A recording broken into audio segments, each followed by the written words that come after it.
Welcome if you're just joining us. We'll just give you a few more moments to stir the tea, put some sugar in, take a seat and be comfortable. And this will just give an opportunity for those who've been catching a bus to get here, or actually not, staying in their own office where they've been all day. Welcome to the LGCA, the London Governance and Compliance Academy. Listen, if this is your first time here, where have you been? Seriously, after the webinar's finished, take a look at the huge range of training that we provide, both for individuals and for companies. LGCA is part of the European Institute of Management and Finance Group. This is one of Europe's leading institutions for certified and executive education, e-learning, and bespoke learning solutions in the financial sector. So, welcome once again. Our webinar today is entitled The Importance of Data Strategy, and it's led by Stylianos Kampakis. I'm sure you've seen how data can transform not just individual businesses, but whole industries.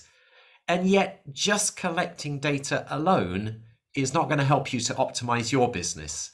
You need a strategy to manage it, to analyze it, to act upon it, and that will turn the data into something of value. This afternoon, we have the opportunity to listen to one of the top experts in this field, Dr. Stylianos Kampakis. He is the CEO of the Tesseract Academy, and I'm sure he'll tell you a little bit more about that just as we go through the webinar. On LinkedIn, it tells us that he identifies problems in organizations and he fixes them using data science and/or blockchain.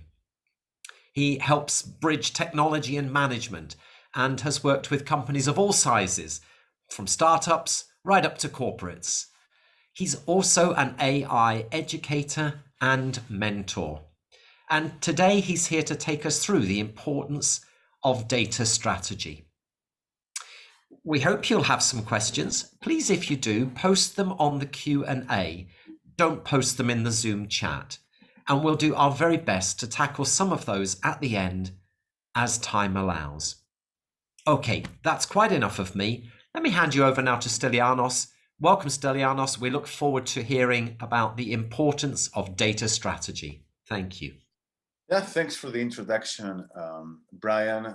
So as Brian mentioned, I've dedicated a good part of my career in simplifying data science and AI in a way that decision makers can understand how to make the most of it. And I personally believe that data strategy is probably the most important piece when we're talking about making sure that an organization can extract value from data. Why? Because this is usually the first step towards anything else, right? So it may not be the fanciest step. It's, you know, people quite often are excited by things and topics like deep learning, general AI, etc. But this is the most necessary step. And what we're going to talk about on this webinar is we're going to talk about 3 different case studies around data strategy. And the reason I'm choosing case studies is because people like to hear stories, and we often learn easier when we hear stories. So I think stories can be very powerful and motivating examples. Instead of me just talking about abstract principles, this might actually be quite boring. Then I'm going to briefly talk about the data strategy canvas, a tool I'd like to share with all of the participants on this call, on this webinar, which can help you structure a data strategy. And it is a tool I am using myself in my own work. And finally, we're going to conclude with what I call an AI clinic, where anyone can ask any questions they have around AI or data science, as long as they align with today's theme, which is around data strategy and how an organization can use data. And so the last session is an open Q&A session, and that's really your opportunity to get some help from us. So before I start with data strategy, I'd like to spend 1 minute to talk about what is data science. And I do this with all my presentations. And the reason is that there's lots of information still around what data science is. And many people, many organizations, they use buzzwords freely in the wrong way. And I feel obliged to demystify what data science is about. And this is one of the best graphs on this topic, maybe the best, according to my opinion, produced around 10 years ago. And as you can see, data science is at the center of this graph, and then around it, you have different disciplines like AI, machine learning, statistics. These circles are not drawn randomly, but they actually demonstrate the relationship between the different fields. For example, machine learning is a subfield of AI, something which many people are not aware of, especially these days where every organization wants to say they're using AI. Statistics is tangent to machine learning and AI. Why? Because they're trying to solve the same problems, but taking a different perspective. So data science is essentially a term that has unified around 200 years of history in data analysis, in different fields that have been invented in order to extract value from data. And then around the center, we have what I call the soft parts of data science, like business strategy, domain knowledge, communication, presentation. And these are there because data science, I mean, don't be fooled by the science bit. Data science is really an applied discipline. The goal of data science is to bring impact to organizations. And this is why data strategy is so important, because I think that if we look into these skills surrounding data science, data strategy is definitely the unifying theme which can bring everything together. So I'm going to start now with the case studies, as I promised, which will make you understand a bit better why data strategy is useful. So this is a case study from my own career. It's quite a few years back, and I had been approached by a job board that was advertising technology jobs in London at that time. I think maybe now they've expanded to other territories. And International Women's Day was coming in a few weeks. And they wanted to understand the differences in salary expectations between men and women. And the question was whether women applied jobs with lower salaries than men. From a statistical viewpoint, that's very easy to study. Okay, so it's a very straightforward problem. So the best way to solve this is to simply use a hypothesis test and compare the two groups and see how well they perform across this variable. So essentially, this would be something that shouldn't take more than an hour, to be honest with you. However, things were not as straightforward as they seemed. So the platform was not recording gender as a variable. In fact, they weren't really recording any information about the users other than their email, which made for a pretty lousy data set. Okay, and what we had to do, we had to be very, to use our imagination, and what we did was extract names from emails and then use registries of names from many different countries, because we had people coming from all kind of with people coming from all kinds of nations and countries, and we weren't sure where these people are from, right? So, what's the gender, or at least what's the gender identified with? So, and as you can imagine, this was a very challenging task. First of all, because London is very multicultural, so we needed to have any name registry we could find from any country. So that was one. And secondly, many names are unisex. So Sam could be Samantha or Samuel, right? I mean, it's impossible to know. And in the end, we had to not only we had to do lots of additional work ourselves, we also had to throw around 1/3 of the data. So something which should be 1 hour's worth of consulting turned into a 1-month nightmare trying to hit this deadline. And what was the problem here? The problem here was the lack of a data strategy. So I don't know what this person was thinking when they had set up this company, but it's clear that they had no vision or no understanding of the kind of data that they might have to use in the future, and they had failed to plan. And one of my favorite expressions around data strategy, and in general, I guess in life, is that failing to plan is planning to fail. So this is what happened here. Okay, so compare, for example, this against a case where this person, the same CEO, would have had a data strategy, which would have led to the creation of a recommender system. So not only they would have access to the gender of their users, but they would have access to many other useful features around the users. They could increase engagement by creating an algorithm to capitalize on this data set. So that's one. Another case study comes from the world of football. So I worked in this area for a few years. And I worked with a very prominent football club in London. I can't disclose the name, but if you dig into my work, you're going to discover it eventually. Or if someone's really curious, just drop me an email. But the research was about predicting injuries, right? And using machine learning, right? So, which was one of the first people back then that tried to do this. Now it's more commonplace. And there were many different departments in this football club, like in all football clubs, right? So you have a medical department, football training, weight training, a coach. And the challenge was that the football club had no vision around data collection. So what they referred to as data collection was simply individuals holding Excel spreadsheets on their laptops. And furthermore, not only there was not a centralized system to collect data, but also there was no communication between the departments. So, for example, a player might come back into play from an injury, but maybe they would notify the medical department. So for the medical department's records, this player was noted down as being injured, right? Which means that the data was inaccurate in many cases, and also there were conflicting goals.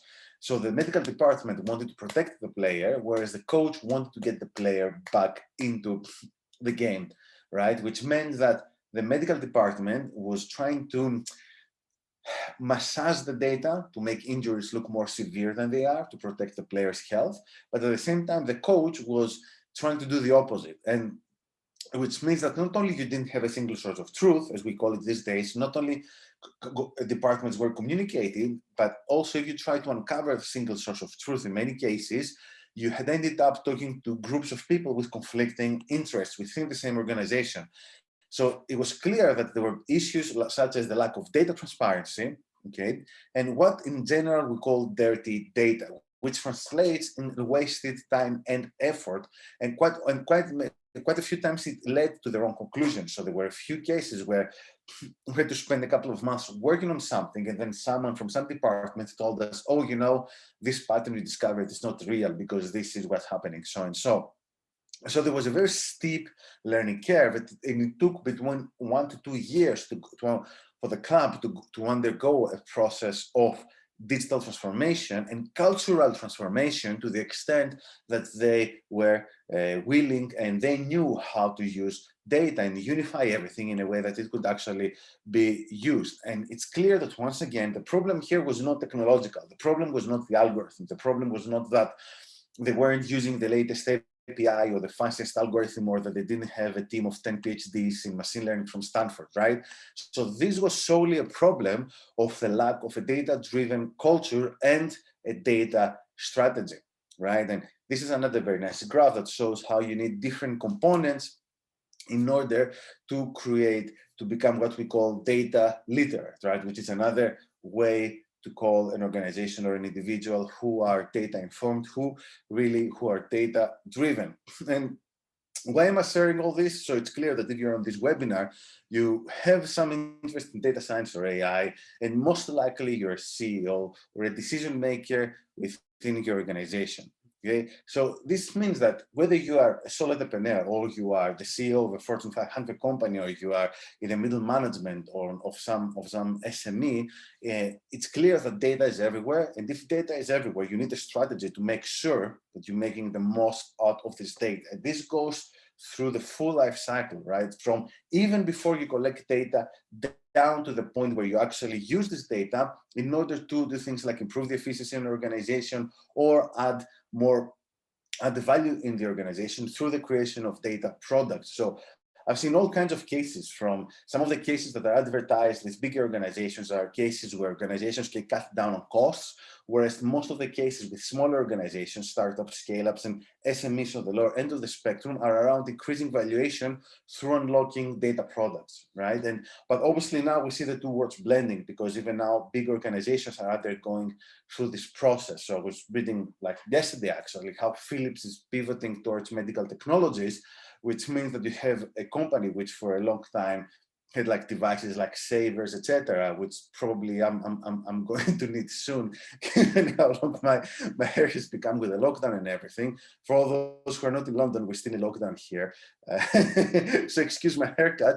It's now they're pivoting to medical devices, which means that essentially Philips, whether they like it or not, they're becoming a data-driven company because they can use these devices to generate data products. So again, I think we're witnessing some kind of flattening across the spectrum, let's say, of scale, from startups to very big organizations when we talk about data strategy. Why? Because everyone needs it, because everyone can benefit from it. Right. And the thing is that data science is everywhere and AI is everywhere. Right. And there was this article 10 years ago that was by Harvard Business Review that was asking, or it was stating, I don't remember what was the exact title, but essentially it was saying that data scientist is the sexiest job of the 21st century, whatever. And some people are still wondering, is it still a sexy job? And the question is that yes, it still is, right? So you see the stats, you see what's the average data scientist salary in London. This is another picture showing different AI hubs across the world. And you can see that now we're talking about a global phenomenon, an AI arms race on a global level. Okay, and we see that funding in startups is constantly increasing year on year. However, the problem is that even if AI is everywhere, even if data science is everywhere, then there are still many people who don't know, many companies, many organizations who don't know how to use it. And unfortunately, this is a challenge that gets diffused across an organization.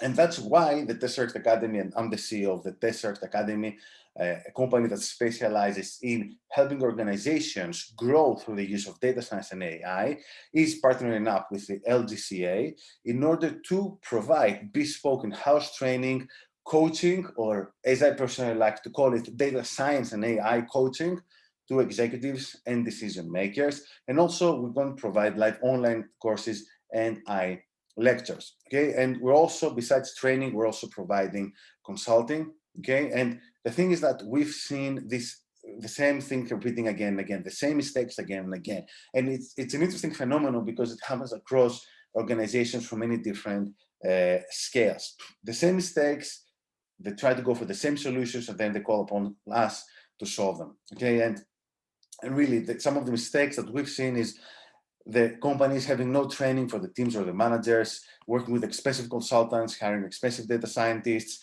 and essentially losing lots of value, right? So you leave value on the table. So one of the most common phenomena is seeing companies that have done nothing around data strategy for 2 years, and then they're like, oh, what if we hire someone to help us out? And then they hire the wrong person, then the person leaves the company, and then it's like, there's a huge opportunity cost of three years of lost compounded growth due to the lack of data strategy and foresight.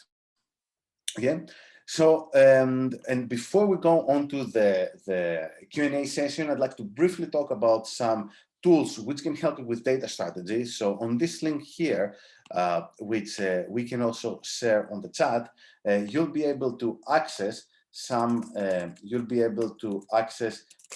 tools that can help you with data science. So simply go to Tesseract Academy and go on the menu on free tools, and there's a tool called the DS10 questionnaire to identify whether you need a data strategy, the HDS questionnaire to identify what type of data scientist you should hire, and the data science project assessment questionnaire.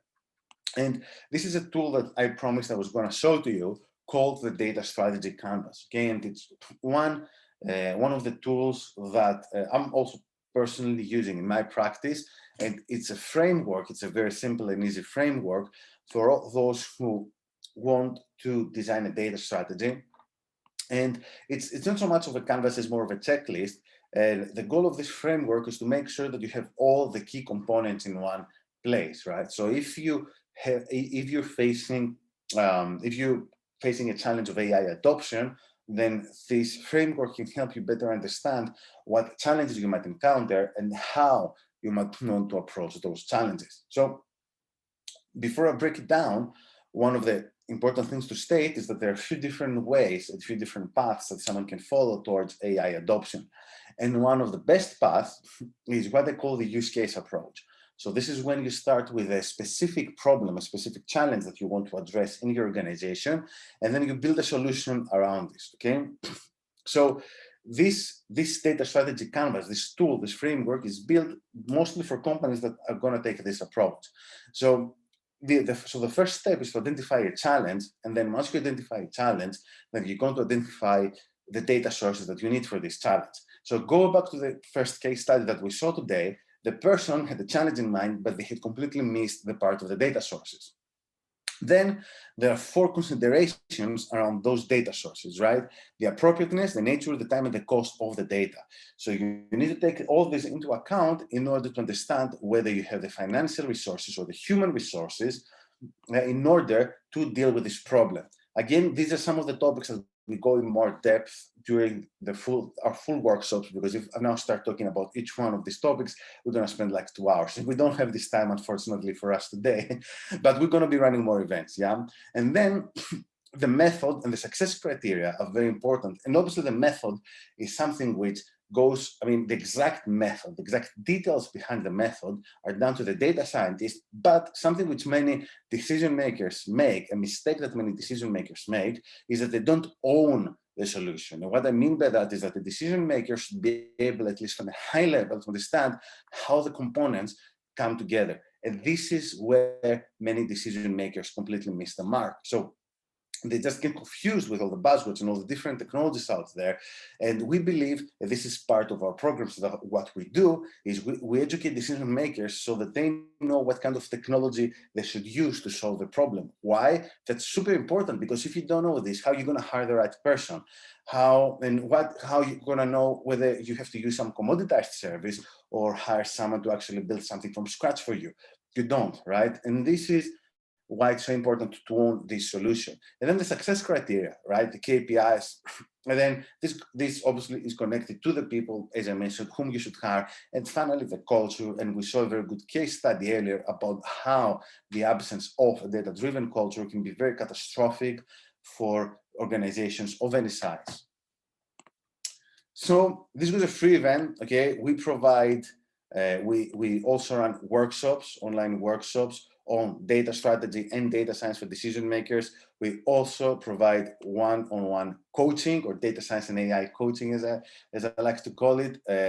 Make sure to contact us for a session, and we're happy to help you with any data science problems you have, from scoping out down to the actual implementation, understanding how you should structure the problem, right? From, as I showed to you earlier with the canvas, from defining the challenge down to hiring, or even deciding on the actual product, software, or algorithms, right? And we can create a custom.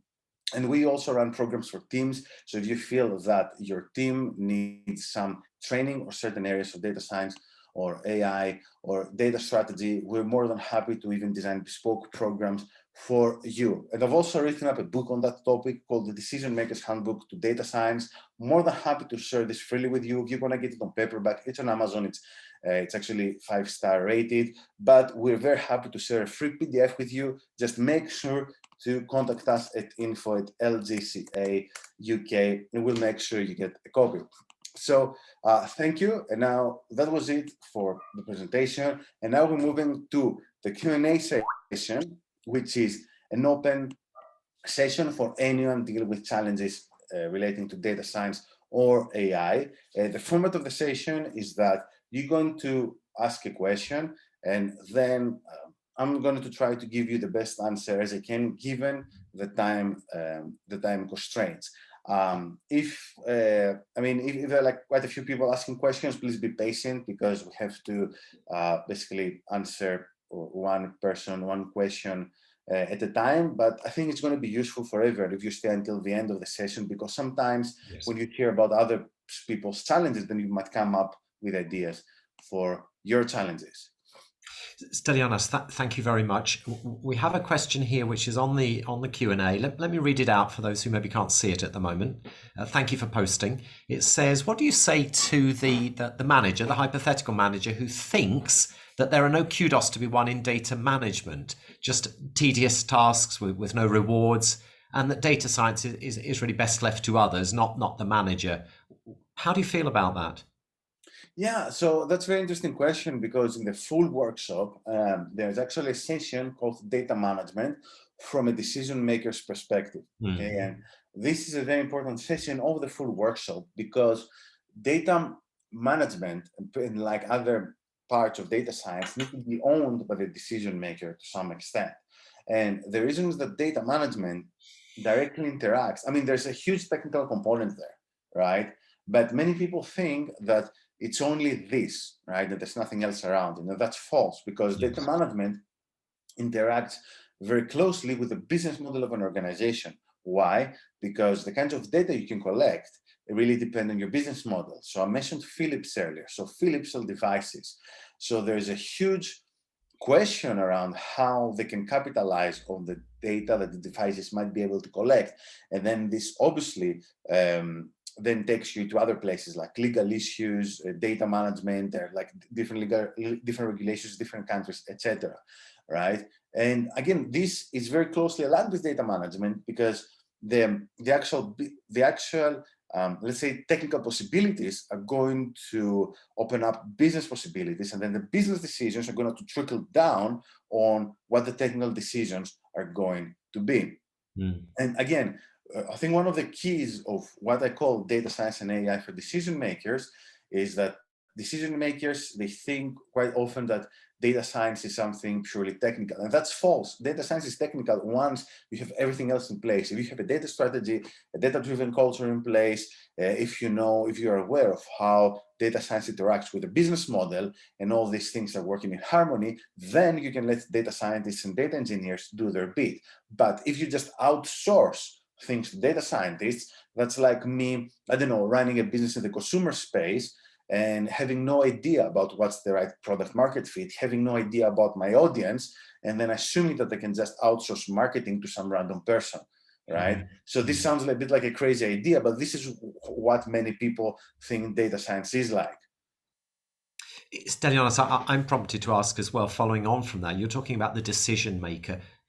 Who should be making this strategy? Where should this strategy be coming from? Is it from the boardroom level? Is it the business information systems manager? Is that the guy who should be doing it, the person who should be doing it?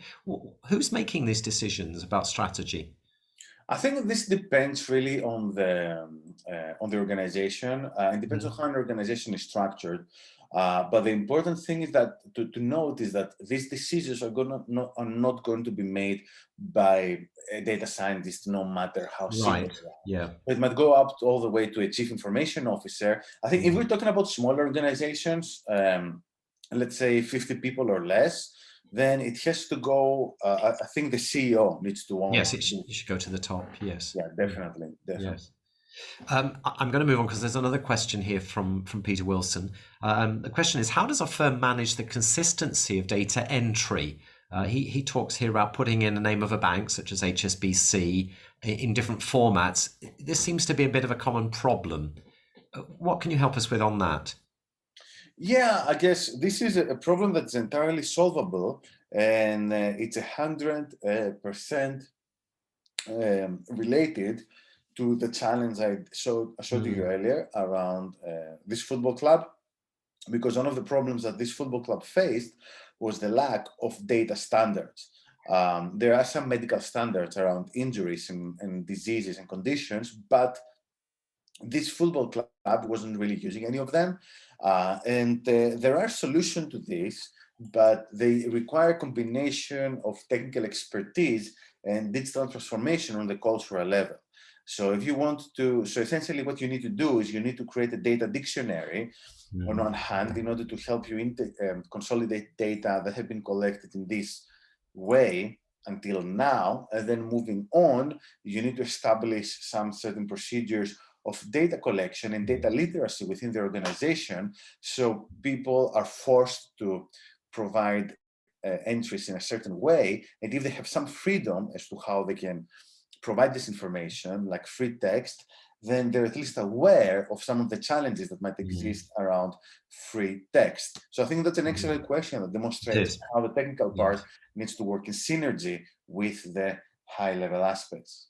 And there's really a whole bunch of training implications, obviously, there Yes, for all staff. This is not just about the person who's leading it, but for everybody, as you mentioned there.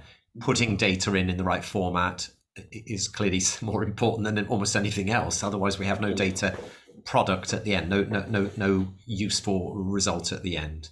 absolutely. I'm very aware of the time. We don't have any more posted questions, but thank you so much for your contribution here, Stylianos. It was like a rapid roller coaster ride. I was sort of holding on. Where are we going now? Where are we going now? So thank you so much. Personally, I shall look forward to seeing the recording of this and taking a second bite at it. We thank you so much for your time this afternoon. Thank you if you've been with us on the webinar this afternoon. Thanks are also here on the Q&A from other people who've been listening in. We will take note of your ebook there. The thing is back on the screen again if you need it. We thank you for joining us at LGCA. Take a look at the LGCA website as well. You'll find there an enormous range of training, absolutely up to date, 100% up to date on issues that are important to all of us. So thank you for joining us. Enjoy the rest of your afternoon or evening wherever you are. And thank you once again, Stylianos, for your contribution. Thank you and good afternoon. Bye-bye.